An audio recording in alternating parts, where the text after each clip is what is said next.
Hello, everyone, and welcome to Buy Bags. I'll be your reviewer. I'm Lonnie from Heaven77.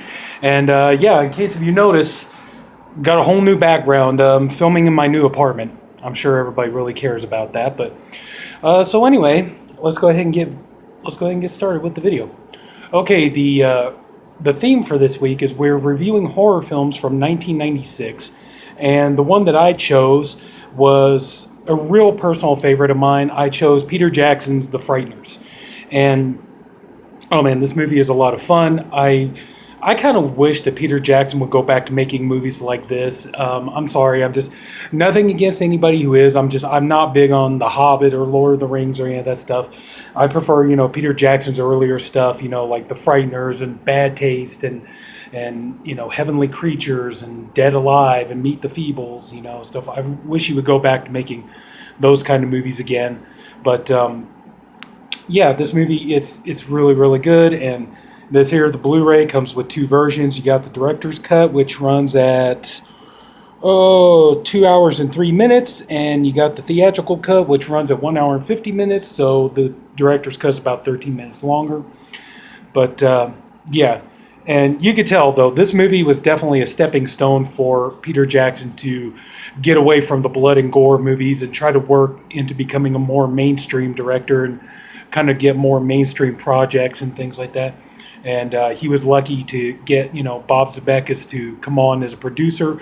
Imagine that's probably why, he was able to get Michael J. Fox to be the star of the movie, I would think, because, Robert Zemeckis and Michael J. Fox, the Back to the Future trilogy, obviously. So, but anyway, and then also, too, if I remember correctly, I think this was at the time that New Zealand was putting together their own, their own visual effects team.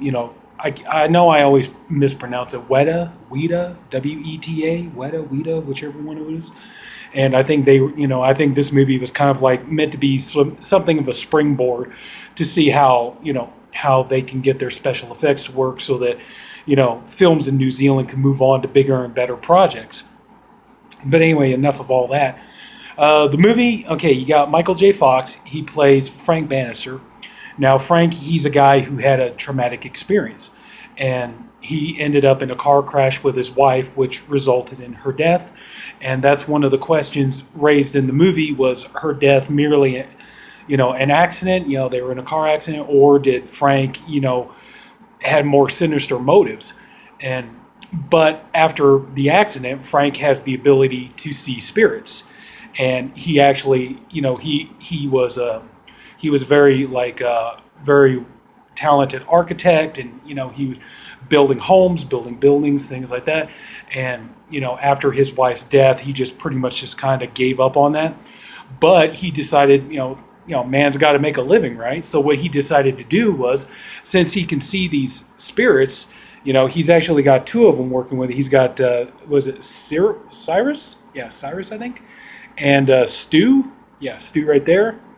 And you got the judge, played by the great John Astin. So he's got these spirits that hang around him. And he decided, well, still got to make a living. So what he does is he developed like a con that he would have the spirits. He would pick people around the small town, the small village that he lives in, and he would have their spirits go in, and they would, like move things about, move beds, all this other kind of stuff. And then they would call him, and he would go in and basically do kind of a Ghostbusters routine, but he's doing it more, he's doing it kind of more like really just flim flam version of it. And, people are starting to find him out and everything. But at the very beginning of the movie, you have Patricia Ann Bradley, played by the amazing Dee Wallace. That's one thing, you got a hell of a cast in this movie. Michael J. Fox, Dee Wallace, John Astin, Jake Busey, Jeffrey Combs, Arlie Ermey. You have a really good cast in this movie. This movie is really good.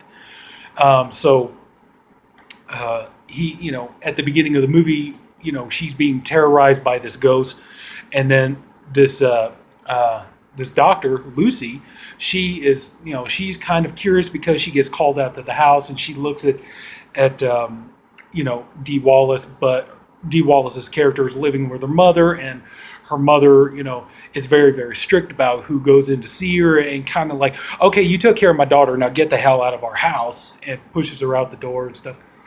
And so she starts looking into it, and then she comes to find out, well, Patricia, years back was, in a relationship with this man, Johnny Bartlett, who is played by Jake Busey. Now, Johnny Bartlett and Patricia Bradley, they basically have, it really is like a Charles Starkweather, Carol Ann Fugate kind of story. It's loosely based on them. That they were doing a murder spree, and they were looking at all these serial killers, and they said, okay, well, like Ted Bundy had this many victims, and Jeffrey Dahmer had this many victims. And so they wanted to beat their record and get like, he wanted to get the record for like the most killings of any serial killer. He wanted to kill the most people. But he was taken into jail. He was electrocuted and stuff. And she's basically been living like a recluse for, years now.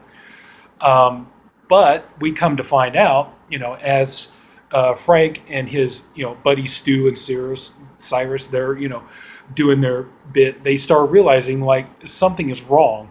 He starts seeing people with numbers on their forehead. And then when, the next thing you know is like these people end up dead. And he's all like, okay, wait a minute, something is really, really not right here.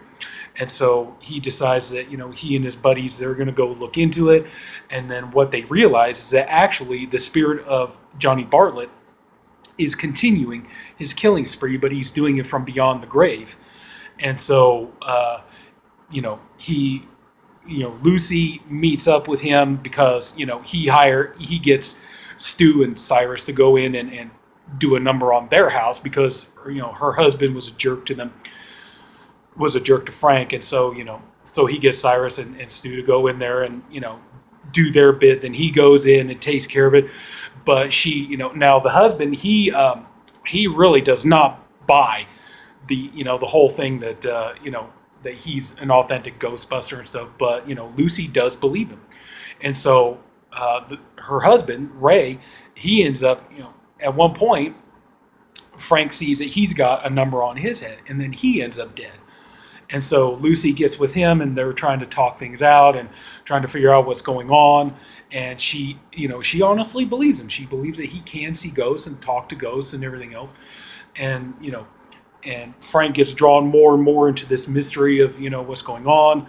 And so it's like, he, with the help of Lucy and, Stu and Cyrus, they're trying to, they got to figure out a way to stop, Johnny from killing more and more people because, it's like, but that's the real problem. How do you kill something that's already dead? How do you kill a ghost? So they have to try to figure that out. And then you get a human antagonist into the film in the character of Agent Dammers, played by Jeffrey Combs. And Jeffrey Combs is fantastic in this movie. He is so much fun to watch. He's, he is admittedly a little over the top in some scenes, but oh my God, he's a ton of fun to watch in this movie. He really is. Some very good, fun, comedic moments. But so now you got Frank, Lucy, the judge, Cyrus and Stu. Now they're trying to get together. They're trying to figure out how they're going to stop Johnny Bartlett, but at the same time, they got to try to figure out a way to get away from Dammers, who he's bound to, as far as he's concerned, Frank murdered his wife in the car accident. And he's bound and determined that he is going to get Frank. He's going to put Frank away for the rest of his life if it's the last thing he does.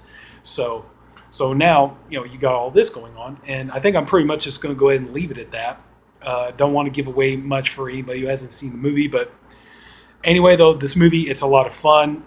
It's now, admittedly, if you're a fan of Peter Jackson's earlier films, I imagine there were probably a lot of people who were pretty crestfallen when this movie came out because it's, oh, good, another Peter Jackson horror movie. So you go see the movie, and then you come to find out there's no gore in it. Very little blood, if any.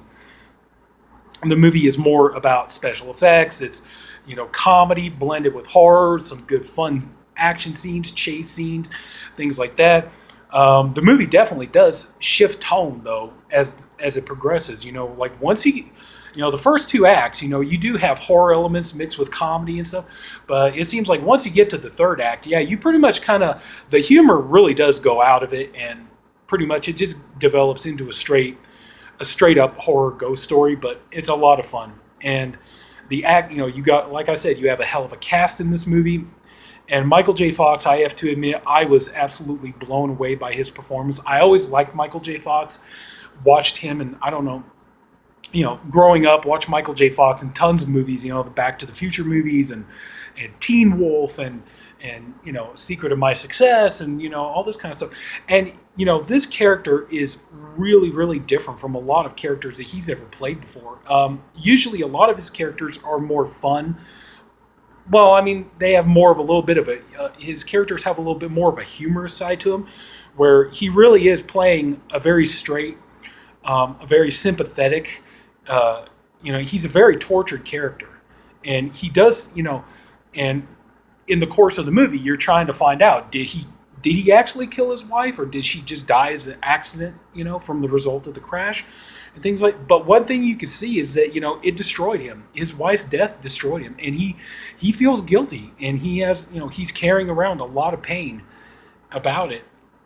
And to see Michael J. Fox playing that, I think this is an absolutely fantastic performance by him, and he just drew me in. I mean, I always liked him. I always thought he was a good actor, and and it's a shame what he's going through now, because I would still love to see him do more movies and television and stuff. It's like, it really is a shame that he's having to deal with what he's dealing with. But anyway, though, just yeah, I mean, just God, he is so good in this movie. His performance just reels me in every time. He there's a little bit of humor from his character in the beginning of the movie, but as the movie progresses, but he plays a very good straight leading man, and it's I would have loved to have seen him do more of this. you know. And just overall, this movie is a lot of fun. I wish Peter, like I said, at the beginning of the video, I wish Peter Jackson would go back and really do more stuff like this. Um, you know, and especially, yeah, go back to doing gore movies and stuff too. It's like, please, no more Lovely Bones. I'm sorry, but ooh. Anyway, though, yeah, I would definitely recommend The Frighteners. This movie is a lot of fun. If you're into, that's kind of the thing. If you like stuff, maybe I would say I would compare this not so much to like Evil Dead, but if you're into, kind of like the comedy with the horror, with the special effects, something maybe a little bit more like Army of Darkness or something, maybe I would definitely say, yeah, give The Frighteners a chance. This movie is really good.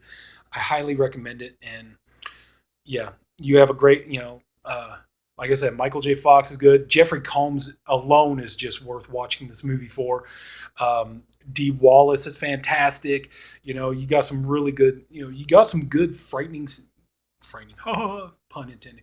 You got some really good frightening scenes, in the movie. And I would just, just unfortunately just don't look for gore because you're not really going to find any. So. But anyway, I think that's pretty much about all I could say about it. So if anybody took the time to watch this, I thank you for doing it. I appreciate you for doing it. I also hope you enjoyed the video. If you did, please leave it a like. If you haven't already, go and subscribe to the Body Bags channel. We have a different reviewer, one for every day of the week. I'm the Friday reviewer. We have different guys. Everybody's doing different stuff. Everybody's doing great videos.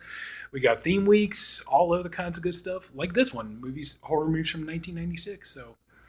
So that's it. So, everybody, take care, have a good night, and I'll see you later. Bye-bye.